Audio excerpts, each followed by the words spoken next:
with another bit of Total War, Warhammer 2, quick match gameplay. This time around, we are on the Battle of the Cairns, playing as the Dark Elves against the forces of Nagash, or the followers of Nagash. And obviously Arcan's been nerfed. The Tomb Blade of Arcan is much worse now, and that actually makes it a little riskier, not necessarily riskier to play followers of Nagash, but it does make it less reliable to bring some of his unique tools. Most importantly, hex rates have basically been neutered by this.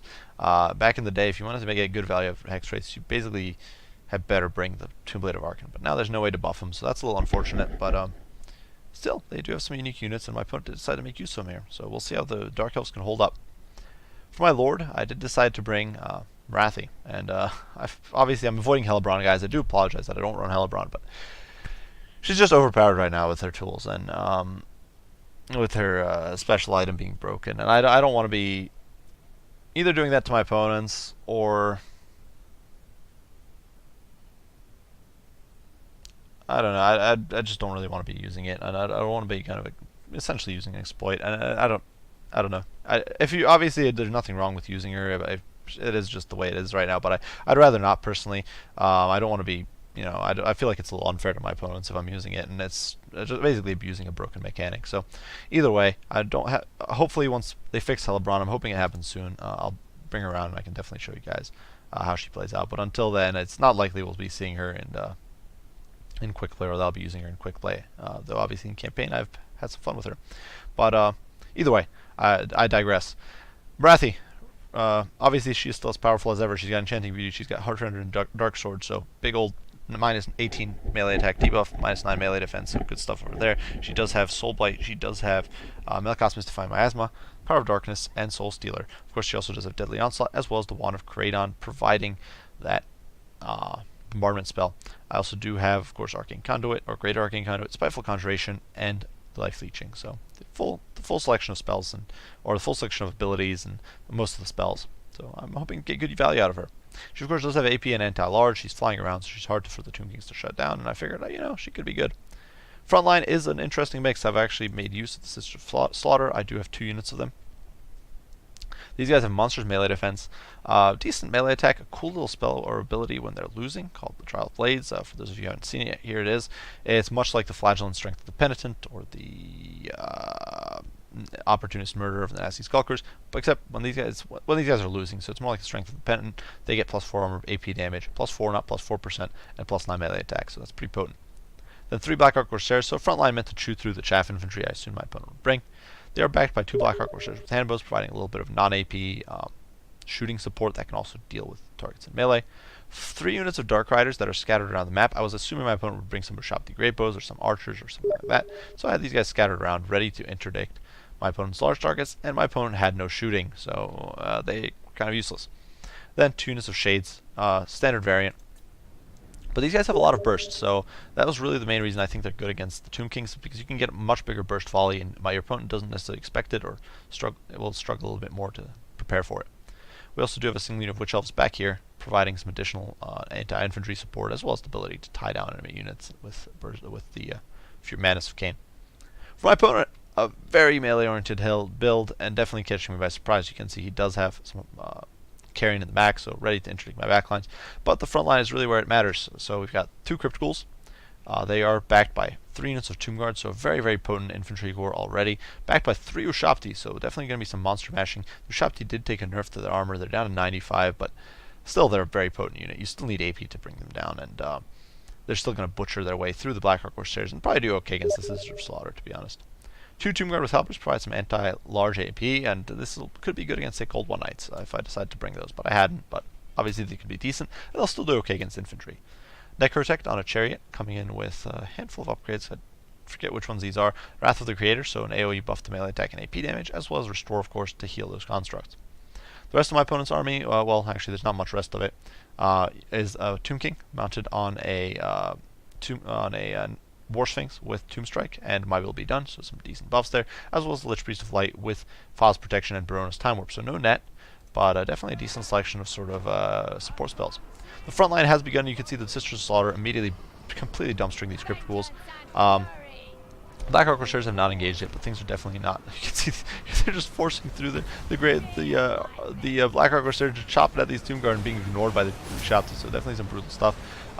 In his turn, you can see I'm dropping my Belcast from my Asma here on the Tomb Guard, and the first volleys from the Shades are opening up on the Shopti. So these guys are my priority target. I want them gone. I want them dead. In the meantime, Dark Riders are going to start launching rear charges because I need my opponent tied down.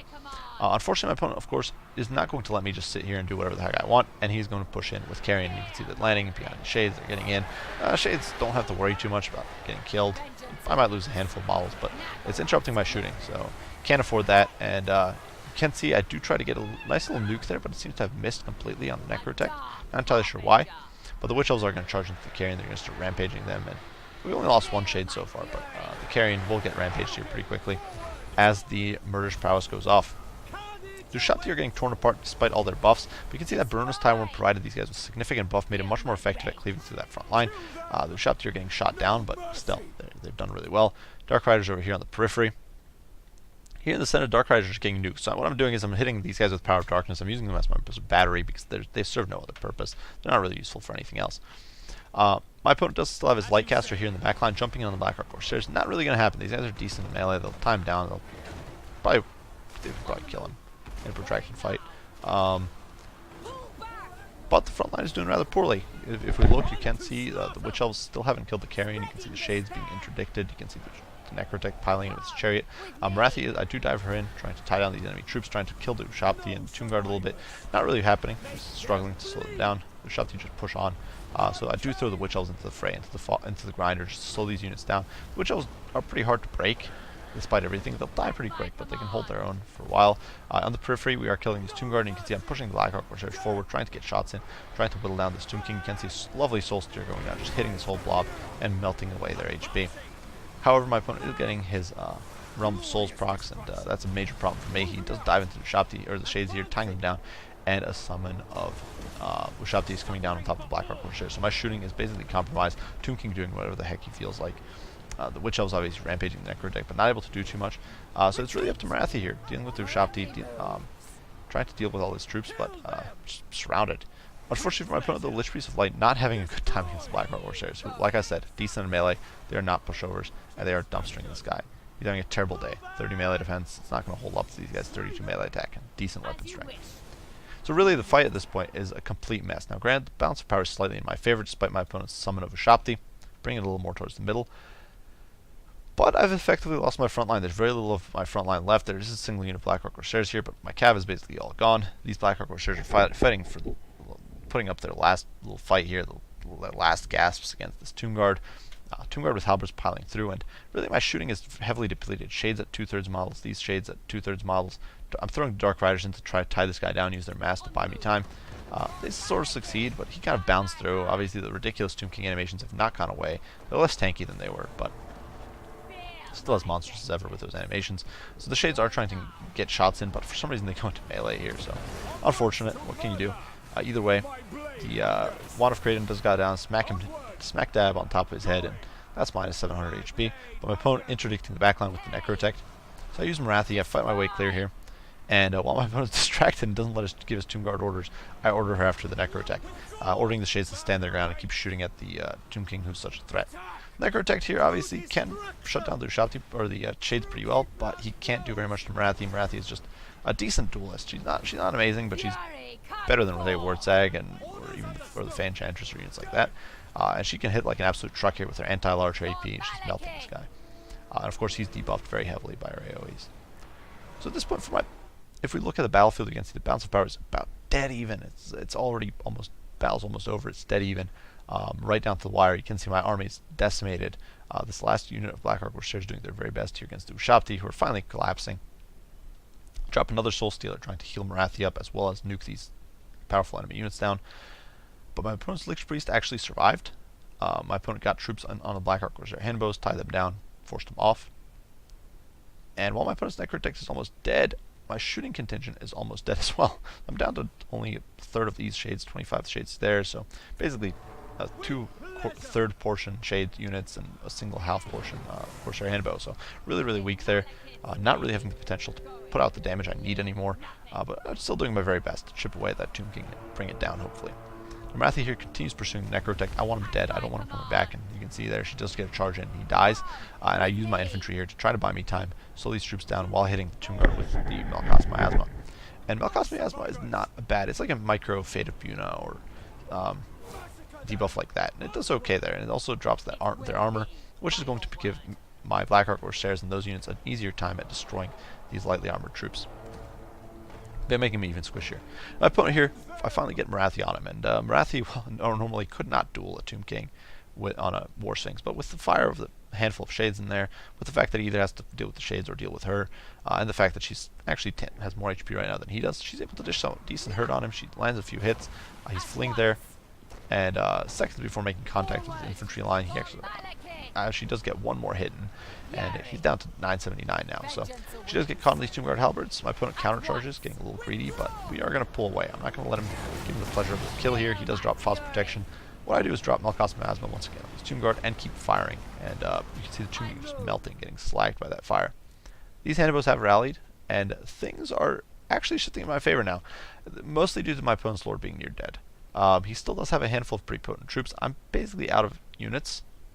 The game is right down to the wire. You can see these Blackheart Corsairs under health strength, the Shades under third strength. Morathi's very badly mauled. My opponent's Lord is almost dead. You can see he's barely above crumbling strength. These Ushapti dive through to go after Morathi, but Morathi is able to once again take to the air and escape, cheating death once more. These Blackheart Corsairs holding their own tooth and nail against the Tomb Guard. Really will get terror-routed here, which is a little unfortunate, but Beer Guard is very weak, and you can see Morathi once again coming in for the Alpha Strike against the Tomb King, who gets overextended once more. He does pop Tomb Strike, trying to get a little better, I guess, in combat, just doing damage, but Morathi lands her first hit. She's got Deadly Onslaught going, and before he can really respond, she brings him down. His War Sphinx just collapses there, putting him where he belongs. So with that, my opponent's army is going to start collapsing. That was really the key sort of deciding factor here. Everything else is pretty grim at this point. My opponent very much oversaturated my backline. I had quite a few troops left, but with that Lord sniping, this Lich Priest of Death is now an easy target. Morathi can still cycle charge. I still have a handful of Blackheart Corsairs who can pick at these Tomb Guard, and Morathi can deal with Ushapti. She's decent enough at that, and we're going to keep hitting these guys with Melkos Miasma, weakening them, slowing them, making them unable to really progress, and with that, my opponent's army is simply going to collapse as Morathi is coming in for the finishing blows there. So tight match. Not necessarily an optimal build, I don't think. Well, the biggest problem was that I expected shooting in. There was none. So the Dark Riders proved essentially useless. This is about 1,300, 1,350. I could have had a Blackguard in there for the price of these guys, and that would have done me far more good. I tried to build without Blackguard, though, and I think that was pretty fun. It was interesting to try. Blackheart Corsairs with the Handbows didn't get much value on the surface, but one of them spent the game tying down a Sorcerer, one of them did a great job shooting at the Tomb King and just being a nuisance and supporting the Shades, so obviously that was what the units were there for, killing constructs. They did okay at that and distracting them. My front line definitely trashed my opponent's front line. The cost investment was all in all pretty handily, I think, in my favor. I think I invested less than my opponent did. Obviously, the Ushapti dumpstered my troops, and I wasn't quite able to deal with them, but the infantry line definitely went in my favor. The Sister Slaughter, very potent unit, and the Blackheart Corsairs are reasonably powerful for their price in this sort of situation. Morathi also did a pretty good job. Now, granted, she didn't rake in the kills of the Tomb King, but she managed to chip away at him, cycle charge him to death, deal with the Necrotech. That was a huge boon into the late game. Morathi being able to snipe those large models, that was an absolute saving grace. Hitting everyone with Soul Steal, that was just so powerful. But either way, the game came right down to the wire. So very good game to the Scorpion King here with his Fallers and Nagash. It was also a pretty cool composition. A composition you don't see all that often, with all melee, but not super single model construct heavy. So pretty cool to see. Definitely a great game. And I had a lot of fun. Not sure this is the most competitive build. I'll keep experimenting. I definitely think perhaps some Cold One Knights might be a better option. But of course, they're Rampage prone, which makes you a little suspicious. But yeah. Either way, yeah, I'll see. I do hope you guys enjoyed the video. I do hope you found it entertaining. If you did, be sure to leave a like and subscribe below. If you have any comments, any criticisms, be sure to share them, and I'll respond as soon as I can. As usual, guys, I do appreciate you all for watching, and I will see you all in the next one. Bye for now.